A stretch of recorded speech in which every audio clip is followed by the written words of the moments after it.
What's up, world? Thanks for jumping in for another ride. I thought it'd be a fun video really quick while we got our hands on a 2024 Ford Mustang GT with the performance pack to compare it against exactly 10 years prior, my 2014 Shelby GT500. So with exactly 10 years apart from the Ford Mustang GT to my Shelby GT500, I thought it'd be a fun video just to go ahead and check out where we've come in 10 years in the Ford Mustang world. So you know the deal. Please do me a favor. If you haven't already, hit the subscribe button, hit the thumbs up, hit the bell notification. And as always, jump in for another ride. So when we're comparing to the hood, you can see that they both fill up an engine bay rather well with the 5.8 liter or what is actually a 5.4 liter base motor with Plasmark technology cylinder walls and a root style supercharger installed. And as we move over to the GT, you can see that we are using the new technology 5 liter Coyote motor. Now this particular GT is using a 10-speed automatic transmission, where the Shelby is using a Tremec 6-speed transmission. And as far as styling and aesthetic, let's take a look down the body lines of the two. So you can see that the 2014 Shelby GT500 has a much more, I guess, muscular or an aggressive shoulder line and belt line along the side, as opposed to the new Mustang GT. And you can see that it is a much sleeker design, less muscular angles, but I would have to say that aerodynamic efficiency has to be much better on the 2024.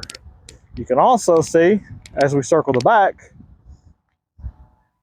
that the spoilers are a much different design. Also, as we move back to the exhaust, you can see that the GT has that center mounted reverse light with the single exit exhaust. And as we move over to the Shelby, you can see that we still had the traditional tail light mounted reverse lights with the quad tips. Now the Shelby did come with 19-inch wheels in the front, 20s in the back. The GT has 19s all the way around. Now both are equipped with Brembo brakes, being 6-piston calipers in the front.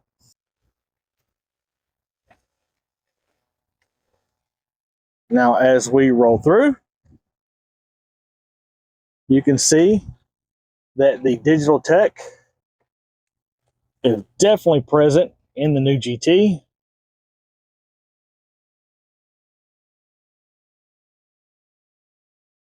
I mean, it's an absolutely stunning interior. And as we move over to the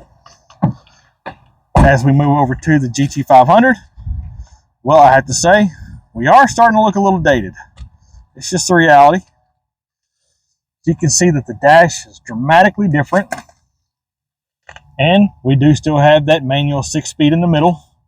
Now this car was equipped with the manual Recaro seats with that Cobra stitching in the middle.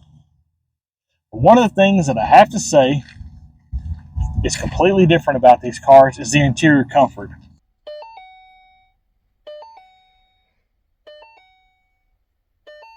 The new GT is absolutely stunningly comfortable inside compared to the 2014 Shelby GT500. Now, as far as driving experience, the 2014 Shelby GT500 is an absolute blast to drive. But as far as comfort goes, if I was going to take a long trip, my vote actually goes to the 2024 GT. Now, moving to the trunk of the 2014 Shelby GT500, you can see that the carpet that actually covers the trunk and the spare, it's just sort of laid in there. And you can see that there is stuff actually under the carpet right there. So we got wiring. And as we move over to the passenger side, you can see that that subwoofer is mounted there. It appears almost as if it's just sort of an afterthought. It's functional, but there it is. So let's move really quick back over to the 2024 Ford Mustang GT. And you can see immediately, first of all, that the trunk has much more space. And the fit and finish is much, much nicer than my 2014. You can see that that Bang & Olufsen subwoofer is mounted up inside of the interior instead of just sort of this afterthought bolted in. So that covers the trunk comparison. I need to interrupt our comparison of the 2024 Ford Mustang GT and the 2014 Shelby GT500 really quick and thank our friends over at Paul Murrey Ford in Kaufman, Texas. Paul Murrey has been in business since 1952 and it's still family owned and operated since then. And these guys have dealt with everything from local to nationwide. So if you have any needs whatsoever in the Ford community, please look up Paul Murrey Ford in Kaufman, Texas. And additionally, I want to thank you really quick for tapping or clicking on this video. I believe time is the most precious asset that we have, and the fact that you would spend your time with us on this video and the downshifting community truly means a lot to us, and it's definitely not taken for granted. So seriously, thank you very much for clicking or tapping on this video and spending time with us. So please do me a huge favor, go ahead and hit the thumbs up, hit the bell notification, hit the subscribe button, and now back to the comparison of that 2024 Ford Mustang GT and the 2014 Shelby GT500. Now, really quick, just to compare the specs, the Ford Mustang GT is 486 horsepower and 415 foot-pounds of torque, where the Shelby GT500 comes equipped with a factory 662 horsepower. Now, the Shelby GT500 is going to have absolutely stump-pulling torque when it comes to having that TVS supercharger on top of it. So here's my honest evaluation when it comes to performance. I would have to say the way this car sits with the Michelin Pilot Sport 4S and the live axle underneath it, and I have driven the 2024 Ford Mustang GT. Now everything obviously changes when you start talking about sticky tires, being able to dump a clutch, a prep track, things like that. But I have to tell you, the GT is absolutely no slouch when it comes to the way it rolls off of the showroom floor. It is absolutely phenomenal. Now I have to say when it comes to handling that the GT is absolutely impressive. But with the manual and a good set of tires, I have to say that the Shelby is absolutely no slouch in itself. And with the torque of that TVS supercharger coming out of turns, I really have to give a very slight edge to the Shelby GT500 when it comes to the handling department. Now, one thing that could hinder that is the advantage of that 5-liter being such a light motor as compared to that large 5.8-liter motor. So again, it's going to come down to driver, and it's also going to come down to tires.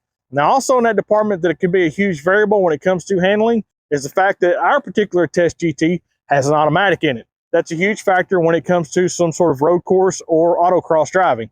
So again, we could have a toss-up there. Now, I have to tell you that I'm absolutely a fan of the muscular lines of the Shelby GT500. In fact, so much that I paid $62,000 for this car in 2013, which is a lot of money by today's standards, much less 2013. Now, comparing that to the sleek styling of the 2024 Ford Mustang GT, I have to say that they're really two different animals at this point. Now, I absolutely love the aero sleek style of the GT, but as far as just old school aesthetics, I have to give the edge, me personally, to the GT500. And now, if you feel that the GT has a better aesthetic appearance, please do me a huge favor. Leave me a comment down below and let me know what you think. Now, ride quality. I have to say that the GT is equipped with the adaptive dampening. Now, with the difference in those dampers being pointed out, I have to absolutely be honest here. The 2024 Mustang GT wins by a landslide. The ride quality is absolutely stunning, especially in comparison to the ride quality and the handling. It is absolutely impressive. So, as far as ride comfort goes, the GT is an absolute winner. Now that we've covered what I feel is most of the basics from performance to aesthetic appearance to driveline, let's go ahead and cover real quick where I think these cars stand out. For me, the 2024 Ford Mustang GT is an absolute powerhouse when it comes to the available technology, the creature comforts, and the drivability. So if I'm going to pick a car that's going to be driven on a normal basis every day, or if I'm going to go to work, if I'm going to go get groceries, whatever it may be, and I still want the capability to go to an autocross, a road race track, a drag strip, whatever it may be, the 2024, hands down, absolutely wins. This car can do it all, and it can do it all comfortably. It's extremely impressive, the wide array of capabilities that this car has, and it's still so comfortable while you're doing it. Now again, to keep this 100% honest with you, I have to say that the Shelby GT500, there is no way I would want to drive this car every single day. In fact, this car is a 2014 and has less than 4,000 miles on it. I know you're going to say down in the comments, you need to get the car out and drive it. You paid $62,000. Well, my son and I do drive it. We drive it to Cars and Coffee. We drive it up to things like this if we're going to be doing that. We may take it out to a track event, and we may just hang out and watch. We may never go down the track. But we've got a lot of memories in this car, and so that's really what this car stirs up for me. It's just the memories of him growing up, us hopping in this car, and us going to whatever car event we want to go enjoy. So that is really what this car was intended for. It was really intended for something that we could hop in. It would be absolutely dependable, for him to get in. We could turn the heat on, we could turn the air on, we could turn music on. He would be comfortable. It wouldn't be something that we would be concerned about breaking down, and we could go to all the car events that we wanted to. So that was really the primary focus when it comes to buying this car. And continuing with that reasoning, I have to say that there is no way that I would want to drive this car every single day. If I was stuck with this car being a daily driver, I would have to save a few pennies and go buy me a little Ford Ranger or something. There's no way that I would want to drive the GT500 every single day. It's just not that comfortable of a car. It's not really focused on that. In fact, just to bring up what could have been considered a little bit of a competitor to this car in its heyday, the Dodge Viper. And the Dodge Viper, as we all know, was absolutely not designed to drive every single day. And that is kind of how I looked at the GT500. It's just not really designed for it. It's not comfortable. It's not going to make for a pleasant experience. So when it comes to being an absolutely daily driver for a usable car, the 2024 Ford Mustang GT wins all day, every day. So that is my honest comparison of a 2024 Ford Mustang GT and my 2014 Shelby GT500. If you have any thoughts about the comparison, please do me a favor, leave a comment down below. Now, if you enjoyed this particular content or you just enjoyed hanging out with us today, please do me a favor. You know the deal. You know I got to ask. Click on another video, hit the thumbs up, hit the subscribe button, and as always, jump in for another ride.